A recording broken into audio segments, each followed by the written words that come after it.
Many of you may know that I am working on my Master's of Theology. It's painfully slow. I don't love school, but I'm doing it because it's apparently a good thing to do. And I'm currently in a preaching class, which is ironic to me because, I've kind of been preaching for like a decade, so there's always something to learn, but I'm in this class, there's about 40 of us, and I am one of two people who's preached before. So it's an interesting class to be in where I feel like I'm one of the senior ones, which is terrible. And it's weird and it's annoying because the professor knows this, so he calls on me. He's like, "Oh, Hannah, what's it like in your congregation?" And I'm like, I was kind of hoping to peace out, but it's good. Anyway, I had to do an assignment this past week for class, and it included doing a sermon of sorts and an assignment. And because I'm in seminary and a pastor, sometimes your homework and your job match up. And so this morning, if you're like, it's an interesting sermon that Hannah did, or that's a little different, that's not her normal flair, it's because part of this is my homework. So thank you. But if you also are like, I didn't notice anything different, then great, I edited it well. Anyways, so this morning, you're getting my homework. I know that as a congregation, some of you don't like tattoos. I know, out the gate, start with a controversial subject. But that's okay. I know that you don't and that you disagree with them. I disagree with you, and that's okay. And I have several tattoos. It'll be okay. Now that I've said it, some of you have just realized that I have tattoos, and you're kind of looking at me a little differently. That's okay. But I'm sorry for some of you.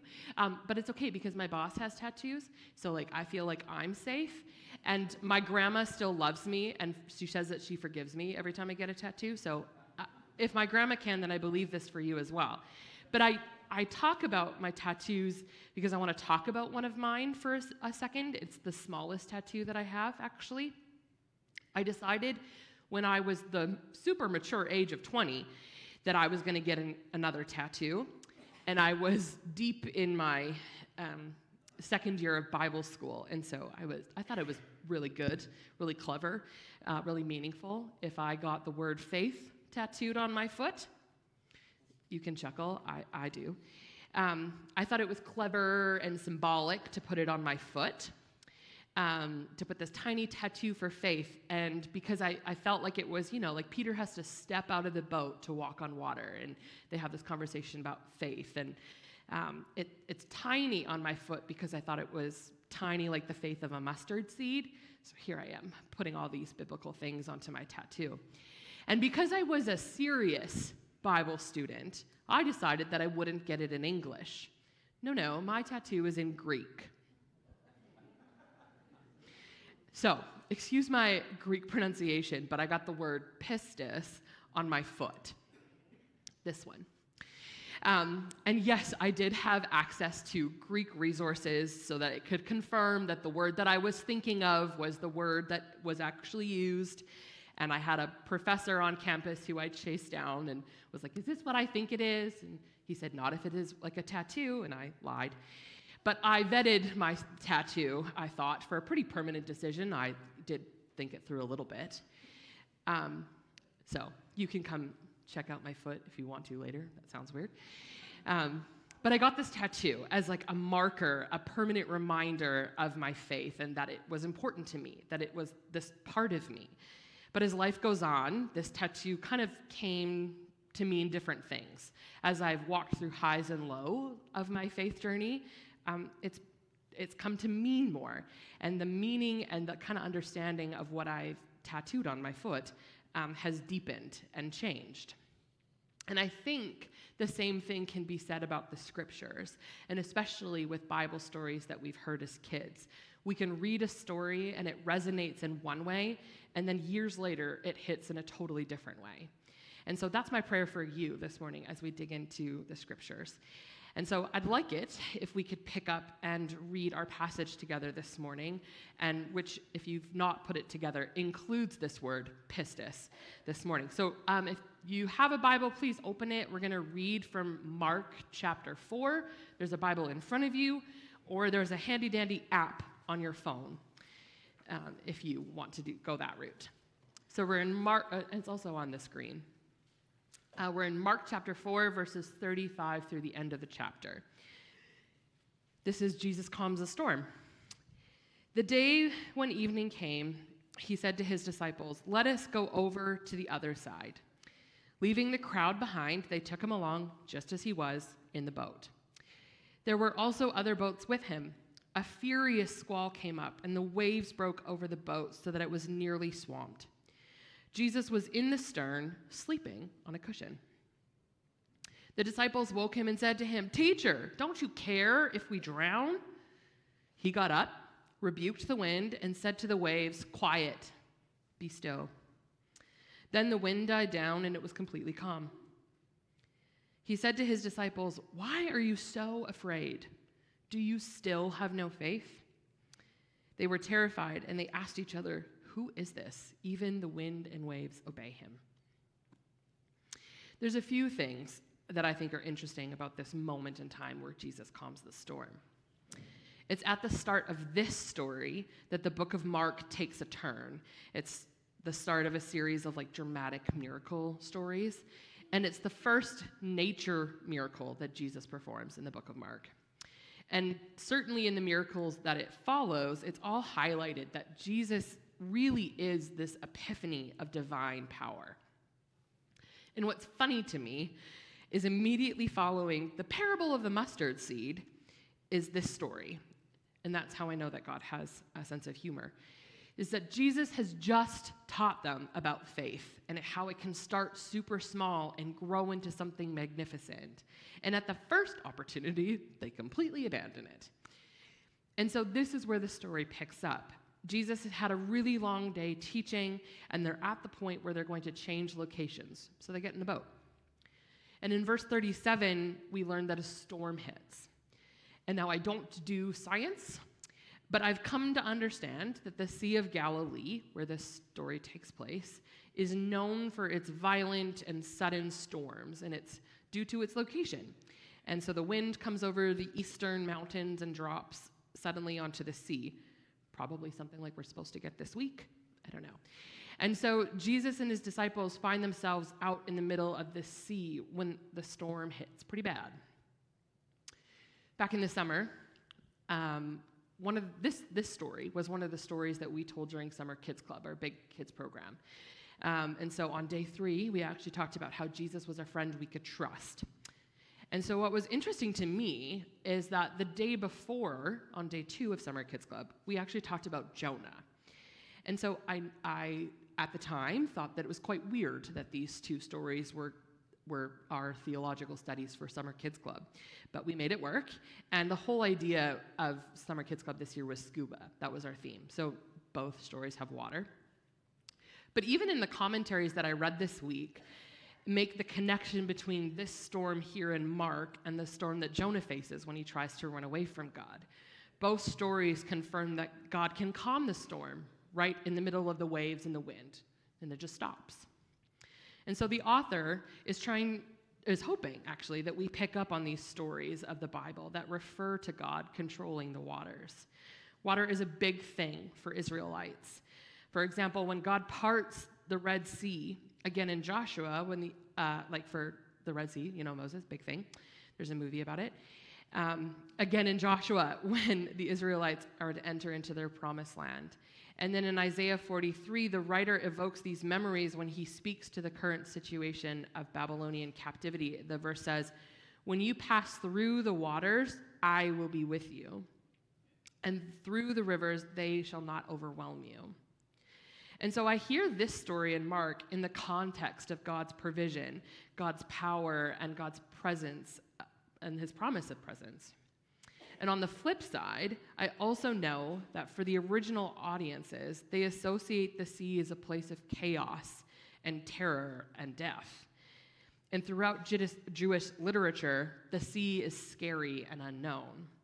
So this story highlights both the disciples' fear of what is happening both physically and metaphorically, and the history of how God shows up throughout it. So back to the storm. We can picture this. We know what rain is. And in a sermon for another day, I'll tell you about how I was stuck in a hurricane in Fiji. We'll get there. But at the very least, we can imagine what a type of storm like this looks like. So then it's kind of baffling to read that the Son of God is sleeping soundly in the stern. It isn't a random piece of information. It's important because it reestablishes Jesus as fully human. He's tired after a long day of hundreds of people preaching all day. But minutes later, we're reminded that Jesus is also the Son of God. He is who he says he is, and he comes with the power to calm the waves, the disciples, and we know in that moment that Jesus is both fully human and fully God. Even though Jesus is flesh and blood, human, he is establishing himself as divine. Jesus is the Son of God, and he can prove it. Now, as a dramatic person, I completely relate to the reaction of the disciples.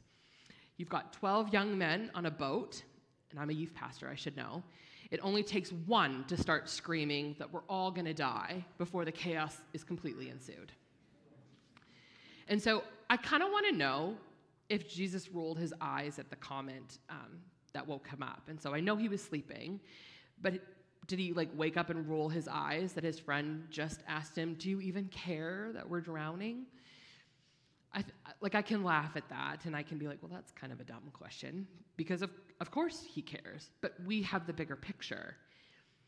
But I had to ask myself, how many times does my own prayer life reflect this panic and this blame?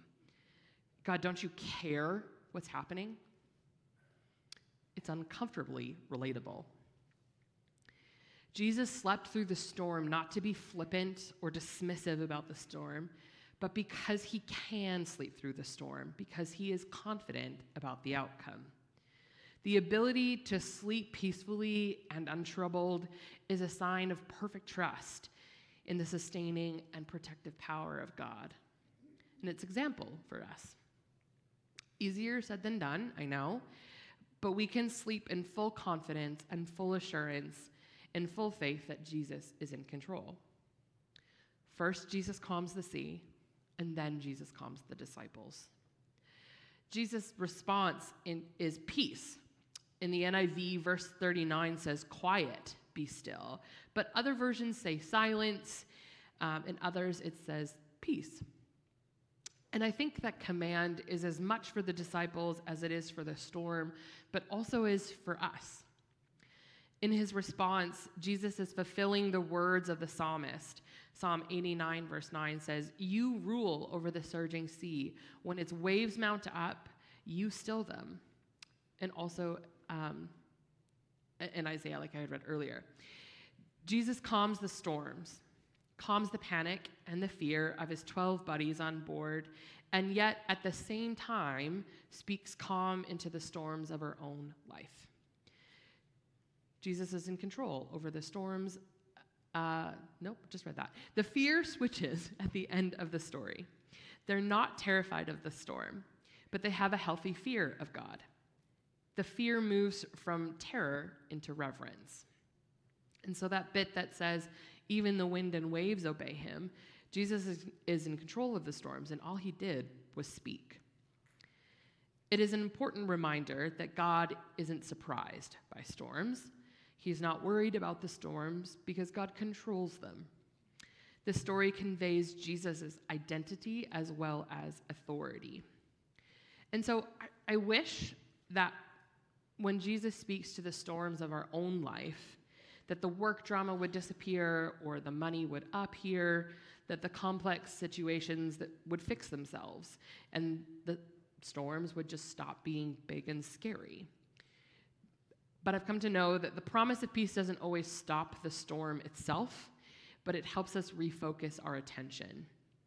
And while I know that God can and will, at least on the other side of eternity, silence all of the storms, this story gives us a powerful reminder that God gives peace and is peace. Jesus is present with us in the storms, and it's not actually our job to control the storm, but to trust in Jesus. Our faith is in the one who is above the storm. Which brings up an interesting point to me. Believing Jesus could work a miracle is not identical with an authentic faith. And I hope we catch the difference. Believing that Jesus could calm the storm is not the same as believing in Jesus. Believing that God could save their lives from the storm is cutting Jesus short. It's missing out on the bigger picture of faith.